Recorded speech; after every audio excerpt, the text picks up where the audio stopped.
Terus yang kedua, Ustaz, itu kita masyarakat Bengkalis itu kan segmentasi mata pencahariannya kan itu berbeda-beda ya. Ada yang kalau kayak di Duri, di daratan gitu, itu kan kebanyakan adalah pekerja, buruh. jadi buruh pekerja. Kemudian di pesisir ada nelayan, ada juga petani, dan juga ada masyarakat kita yang petani. Sekarang di dalam suasana COVID-19 sekarang ini, itu terutama itu di Duri, ya, di mana penduduk Bengkalis terbesar, yang terbanyak di situ, itu terjadi sekarang pengangguran yang PHK yang sangat luar biasa, dan itu berdampak kepada seluruh efek dominonya ke pasar. Jadi orang-orang yang berdagang di pasar, kemudian seluruh masyarakat sekarang ini di dalam keadaan yang hampir jatuh ke kemiskinan atau mengarah kepada kemiskinan. Dan ini saya kira tidak ada yang tahu sekarang kapan COVID ini akan berhenti. Sementara pengangguran dan segala macam itu terus bertambah. Nah, terus yang kedua, Ustaz, di dalam tahun 2021 itu Pertamina akan masuk ke Duri. Pertamina akan masuk ke Duri. Kemudian nanti tentu akan ada proyek-proyek baru ya di dalam perminyakan. Dan biasanya begitu ada proyek-proyek baru, itu biasanya ada rekrutmen daripada tenaga kerja. Dengan arti kata, apa peran pemerintah daerah nantinya, Pemda atau Pak Bupati lah khususnya, kalau seandainya terpilih nanti, ya, di dalam memanfaatkan momen itu, seperti Pertamina akan masuk ke Duri, apa yang kira-kira yang bisa dimanfaatkan oleh Pak Bupati? Atau mungkin upaya-upaya apa yang akan dilakukan oleh Pak Bupati di dalam mengatasi dampak ekonomi ya daripada COVID-19 ini?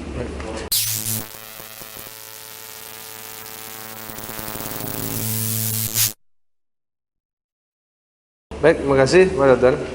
Jadi ini ada dua pertanyaan. Yang pertama terkait tentang ekonomi masyarakat. Maka pasangan aman ini sudah memiliki sebuah konsep, ya, bagaimana meningkatkan dan menumbuhkan, ya, serta meningkatkan ekonomi masyarakat. Sehingga dia ada dua. Pertama, masyarakat yang belum punya penghasilan. Berarti kita bagaimana menanam ekonominya sehingga tumbuh. Dan kedua, masyarakat yang sudah memiliki penghasilan, bagaimana meningkatkan penghasilannya, ya, men-scale up penghasilannya. Jadi terkait tentang peningkatan ekonomi juga ada dua. Yang pertama, sektornya adalah lapangan pekerjaan. Seperti yang disampaikan tadi, ada di beberapa daerah seperti termasuk di Duri, juga sebagian ada di Pakning, juga ya, juga sebagian ada di Pulau Bengkalis, juga di Rupan, yang mana masyarakat kita dominan ya memilih untuk mendapatkan meningkatkan ekonominya dengan cara bekerja, yaitu memilih profesi sebagai buruh. Terutama ini di daerah Duri dan sekitarnya, karena kita ini adalah daerah industri, ya, sehingga masyarakat di daerah Duri ini dominan ya mayoritas itu buruh, gitu ya, penghasilan dari sebagai buruh.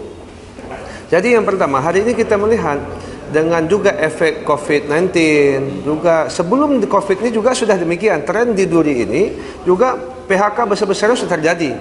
Ya, mungkin hari ini pemerintah agak diuntungkan, mohon maaf dalam tanda kutip sedikit, ya, sehingga dalam tanda kutip pemerintah diuntungkan dengan isu COVID, walaupun memang COVID ini ada, gitu.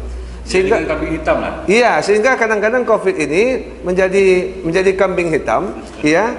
Seluruh penyakit. Iya, seluruh masalah yang ada di negeri ini, wabil khusus di Bengkalis ini, seakan-akan kami hitamkan penyebabnya COVID. Sehingga begitu banyak nanti masyarakat yang menghilangkan pekerjaan, ya ini dalangnya bisa kami hitamkan ke COVID, ya. Jadi sebenarnya kita punya program bagaimana untuk menumbuhkan ekonomi. Yang pertama bagi buruh. Ya, buruh ini ke depan ini pemerintah harus memiliki sebuah pokja, ya. Kita sekarang kan di Dinas Ketenagakerjaan, mungkin hari ini laporan dari buruh kita belum begitu maksimal, ya, belum begitu maksimal untuk dapat mengawal seluruh buruh, ya, mempertahankan, membela hak buruh, gitu. Ya, perpanjangan tangan kita pemerintah tentunya dari dinas-dinas kita, ya, pembantu kita, kepala dinas, kepala OPD. Jadi ini ke depan kita akan optimalkan kinerja Disnaker, dan juga kita akan mengeluarkan kebijakan-kebijakan yang mana kebijakan di Kabupaten Bengkalis ke depan di masa pemerintahan aman insya-Allah ini pro kepada buruh. Ya, kita memastikan tidak boleh ada satu pun perusahaan yang ada di Kabupaten Bengkalis yang beroperasional di Kabupaten Bengkalis yang tidak menjalankan kegiatannya sesuai dengan peraturan perundang-undangan. Maka hak buruh secara totalitas ini harus kita pertahankan dan kita bela. Kemudian yang kedua, kita tidak mengizinkan kepada seluruh perusahaan yang operasional di Kabupaten Bengkalis membuat kebijakan sendiri. Ya, seperti sebelah pihak. Mereka itu apabila membuat sebuah kebijakan yang strategis, contoh dalam pengurangan karyawan atau PHK, menentukan kebijakan seperti ini harus mengajak pemerintah daerah untuk berunding, karena negeri ini ada tuannya. Kita tidak mau ya sebuah perusahaan membuat sebuah kebijakan yang efek kebijakan mereka ini nanti berdampak kepada masyarakat kita. Pertama, berdampak ekonomi. Kalau ekonomi masyarakat kita sudah berdampak, mereka di PHK, pendapatannya tidak ada, tentunya dari dampak ekonomi ini juga akan berdampak kepada sosial. Nanti pasti ada pencurian, perampokan dan macam-macam. Ya, apakah itu mungkin dilakukan dengan Pertamina? Sangat mungkin, sangat mungkin. Makanya itu sangat mungkin, karena kita punya hak ya untuk berkomunikasi, berdiskusi dengan semua perusahaan ya, siapapun yang ada di negeri Bengkalis ini. Itu yang pertama. Sehingga perlu ada keseriusan seorang pemimpin ya, keseriusan seorang pemimpin untuk memperhatikan dan membela hak-hak buruh yang ada di Kabupaten Bengkalis ya, itu. Jadi kemudian selain daripada buruh, sebenarnya banyak sektor yang bisa kita angkat untuk menumbuhkan ekonomi masyarakat. Makanya kita juga memiliki program ke depan. Di program kerja aman itu ya, program kerja aman itu akan membuka lapangan pekerjaan minimal 10.000 lapangan pekerjaan. Itu tertera. Itu seperti apa nanti? Ya, itu. Jadi 10.000 itu kita bukan program langitan yang kita bilang kita akan membuka lapangan kerja seluas-luasnya. Itu tidak ada ukurannya. Tapi kita terukur. Kalau program aman depan 10.000 pengusaha baru. Ya, sehingga apa? Lapangan pekerjaan yang kita maksud, ada sebahagian nanti mereka bisa bekerja di perusahaan. Bagaimana caranya?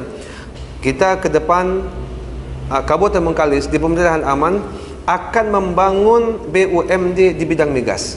Itu yang pertama. Ya, apakah akan menambah divisi daripada BUMD yang sekarang? Ya, kita beda. Jadi BLJ hari ini satu perusahaan, kita juga membangun perusahaan yang lain. Kenapa? BLJ hari ini kan sedang bermasalah. Ya, sedang bermasalah. Masalahnya ini tidak kita biarkan. Tapi karena apa? Hari ini banyak sekali dampak negatif BLJ ini. Pertama, sengketa masalah hukum. Yang kedua, ada karyawan yang tak tentu nasibnya. Banyak hak-hak karyawan BLJ dulu yang belum jelas. Ini nanti ada pokjanya, kelompok kerja yang menuntaskan masalah ini. Kalau perlu perusahaannya kita tutup, bagaimana hak-hak karyawan sebelumnya, ini perlu ada aset yang perlu kita jual, maka kita tuntaskan masalah karyawan yang lama. Ya, kemudian ini beda program. Yang ini perusahaan Perusda, ya, BUMD di bidang migas. Sehingga apa? Kita ke depan, pemerintah daerah tidak mau menonton saja di negeri kita. Ya, begitu banyak kegiatan-kegiatan potensi-potensi yang dapat kita ambil ketika peralihan dari Sepron ke Pertamina ke depan. Banyak kerjasama yang bisa kita buat. Ini sehingga Perusda kita ini kita harapkan bisa menambah PAD kita ya ke depan. Itu satu. Kemudian bisa juga menampung tenaga kerja. Ya, dan kita juga akan memaksimalkan sesuai dengan perda sebelumnya, kita akan maksimalkan mengutamakan tenaga kerja lokal ya untuk bekerja di negeri Kabupaten Bengkalis. Itu. Kemudian bagaimana yang tadi saya sampaikan 10.000 tenaga kerja? Itu tadi di Perusda di bidang migas. Kemudian kita juga ada perusahaan daerah BUMD di bidang pertanian, peternakan, perikanan dan kelautan. Ini juga ada. Maka ke depan kita akan membangun pabrik tapioka dari ini satu perusahaan lagi. Artinya nanti Pak Bupati nanti akan mengalokasikan APBD ya dalam jumlah tertentu. Betul. Untuk mengembangkan BUMD ini. Betul. Ya, kita akan mengembangkan BUMD yang baru. Ini sudah masuk dalam visi misi kita. yang mana visi misi kita ini akan kita masukkan dalam RPJMD, dan kita juga melaksanakan pemerintahan kita ke depan itu berdasarkan RPJMD kita. Termasuk juga permodalan dan anggaran juga sesuai dengan RPJMD. Kemudian selain daripada itu, kita juga akan meningkatkan ekonomi masyarakat ini melalui UMKM. Ya, maka ke depan itu kita targetkan 10.000 pengusaha UMKM baru, di mana kita sudah siapkan tim, ya, tim dengan dengan ribuan varian usaha, ya, dengan ribuan model usaha UMKM yang bisa kita duplikasi. Kita berikan pelatihan kepada masyarakat yang mau, ya, yang punya talent, ya, yang punya muyul untuk menjadi pengusaha. Maka mereka ini mulai dari mereka yang sama sekali belum punya konsep usaha, ya, kita berikan pelatihan. Contoh, mereka kita hari ini bagaimana supaya 10.000 masyarakat, ya, anak-anak kita mungkin sarjana-sarjana ke depan, mereka ini kita berikan pelatihan untuk menjadi seseorang pengusaha, ya, entrepreneur yang sejati, entrepreneur baru, ya, dengan bakatnya. Maka nanti usaha-usaha UMKM ini bisa kita tunjukkan kepada mereka di segi apa yang mereka bisa buat.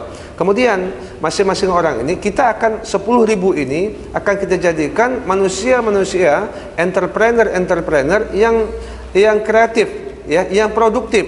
Bukan hari ini masyarakat kita ini terus terang adalah masyarakat konsumtif, bukan masyarakat yang produktif. Ke depan kita bagaimana kita lahirkan seorang pengusaha kerupuk yang mulai dari awal, ya, dia bisa mencetak, memproduksi si kerupuk itu, kemudian sampai mereka bisa membuat packagingnya, pengemasannya, sampai juga bagaimana mereka untuk memasarkannya.